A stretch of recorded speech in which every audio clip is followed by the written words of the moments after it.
become 51, become the 51st state, and you get it for free. Why? Why is all of this happening?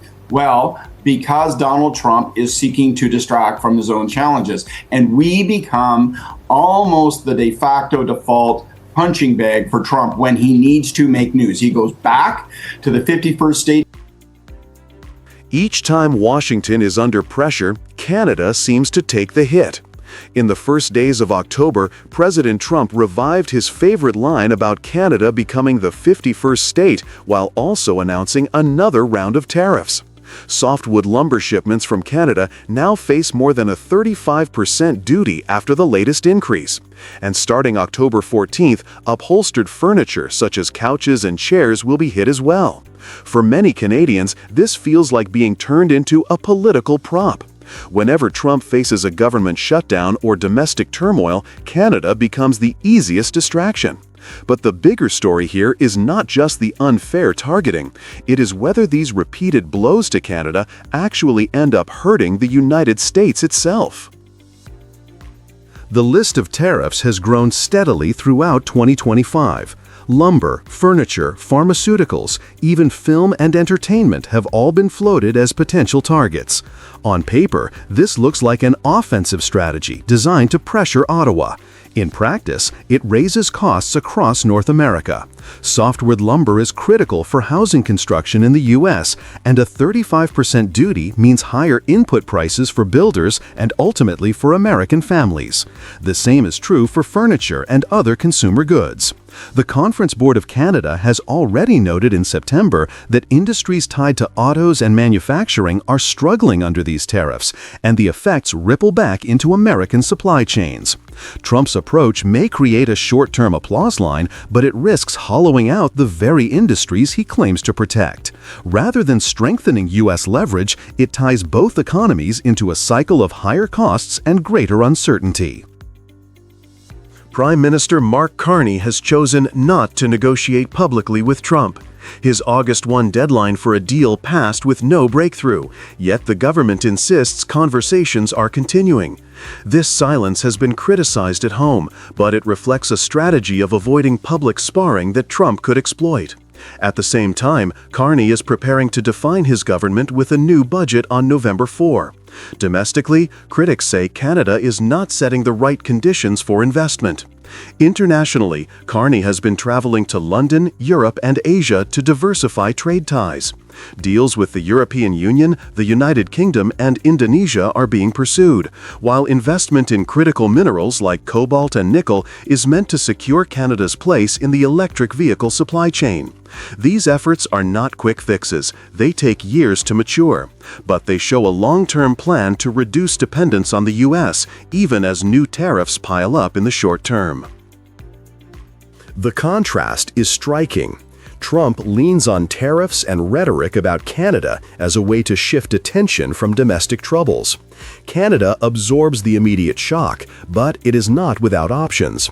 By opening new markets and strengthening supply chains at home, Ottawa is trying to play the long game. The question is, who carries the heavier cost? For American consumers, tariffs mean higher prices.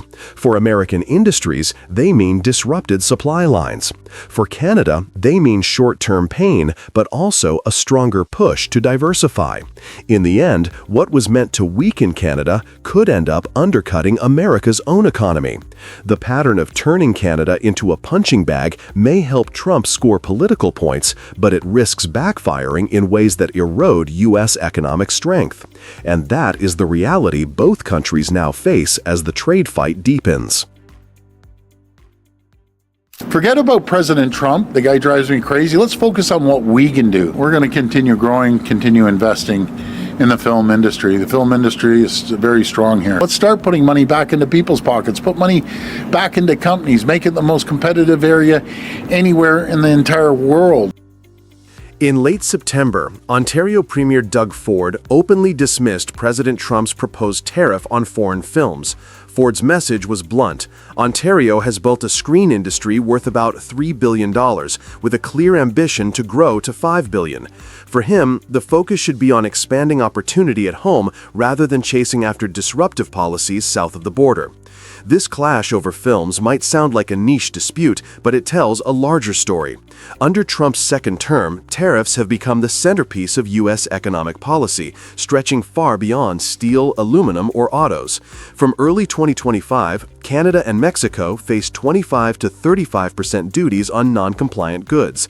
Europe agreed to a 15% ceiling on cars and parts, while China continues to face a 55% wall. Against that backdrop, the idea of taxing films is not an isolated measure. It fits a broader strategy of squeezing allies for leverage. Yet in this case, the cultural economy at stake does not respond the way traditional industries do. The problem begins with definition. In a globalized film economy, one project can be financed in Los Angeles, shot in Toronto, animated in Bangalore, and released worldwide. How do you decide which is foreign? In an era where streaming has eclipsed box offices, enforcement becomes murky.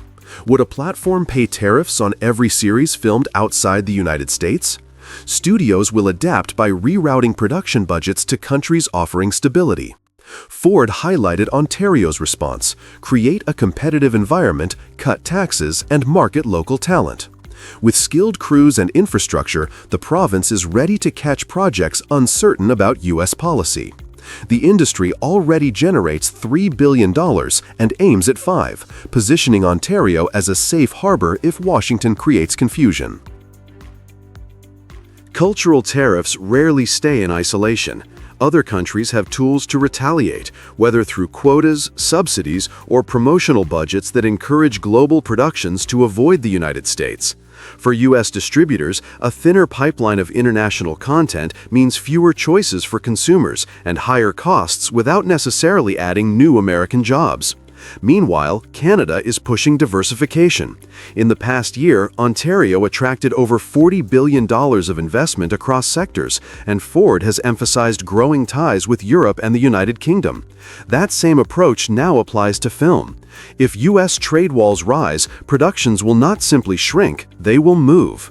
Toronto and Vancouver already host a large share of Hollywood shoots because of cost advantages and predictability. Adding political uncertainty in Washington only strengthens Canada's hand. For Trump, the short-term optics are powerful. A tariff on foreign films sounds like a bold defense of American culture, but the economic reality is less favorable. Three scenarios emerge. If the tariff is fully imposed, international studios will gain the rules and shift even more spending to Canada or Europe, leaving U.S. job gains minimal. If the White House negotiates carve-outs, the symbolism remains, but most projects reroute through exemptions, weakening credibility. If the policy is shelved under pressure, the uncertainty has already nudged productions to hedge their bets outside the U.S. In all three cases, the effect looks less like protection and more like acceleration of Canada's strategy. Ford's comments underscore that lesson. By focusing on building conditions for growth at home, Ontario turns a hostile policy abroad into fuel for expansion. The broader takeaway is clear. When tariffs target culture without clear definitions, markets adapt faster than politicians expect. Instead of restoring American dominance, the proposal risks backfiring by strengthening the very neighbor it was meant to pressure. And Canada called me a couple of weeks ago. They want to be part of it.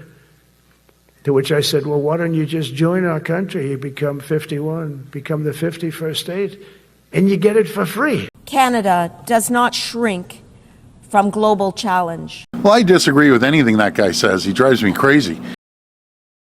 At the end of September, two speeches revealed how wide the gap has grown between Washington and Ottawa.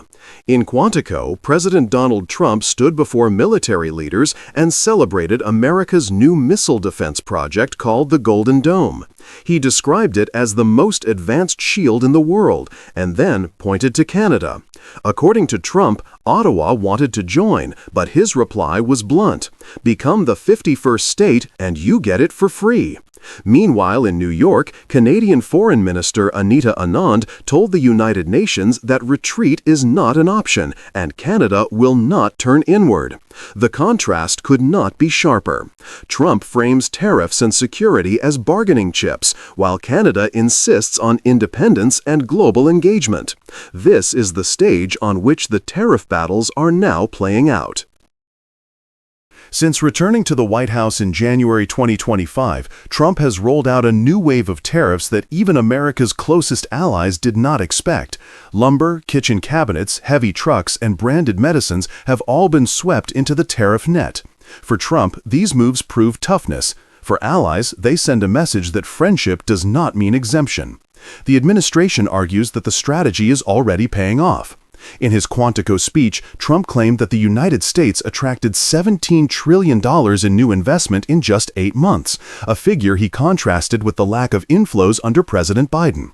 The claim reflects the mood at the White House, where tariffs are seen as leverage to pull factories, auto plants, and technology hubs back to U.S. soil. Yet the economic picture is more complicated. Industry data show that roughly 80% of upholstered furniture and about half of cabinets sold in the United States are imported. Tariffs in these areas raise costs for builders, retailers, and households. Families already burdened by mortgage rates above 6% now face higher renovation costs. The short-term boast of investment is shadowed by higher prices and mounting frustration among partners. Canada's answer is to move in the opposite direction. Standing before the UN General Assembly, Anand insisted that Canada will continue to strengthen multilateral institutions and remain a stable partner in both business and security. That message reflects a clear strategy. Ottawa has accelerated trade diversification with the European Union, Indonesia, Mexico, and the United Kingdom. New resource projects in cobalt, nickel, and lithium are positioned as anchors for an independent North American supply chain that does not rely solely on U.S. approval. The Ontario government's September pledge of $17.5 million Canadian dollars to support North America's first cobalt refinery alongside U.S. and federal contributions shows how Canada is using global demand for critical minerals to build leverage. By presenting itself as a reliable, rules-based partner, Canada turns the pressure of American tariffs into momentum for new alliances. Instead of being cornered, Ottawa is carving out space to act on its own terms. Taken together, these developments reveal the cost of Trump's approach. The United States is projecting strength through tariffs and investment claims, but it is also straining ties with allies. Canada is not folding. It is using the moment to reposition itself as a defender of international rules and a hub for new trade. Trump's line about Canada becoming the 51st state may have been delivered for effect, but it underscored how Washington sees tariffs and security as one package. For Canadians, that package looks more like a warning than a partnership. Tariffs can deliver headlines and temporary wins, yet in practice they risk driving allies away. The question that remains is whether this strategy will secure America's dominance or whether it will backfire by pushing countries like Canada to seek independence in the global order.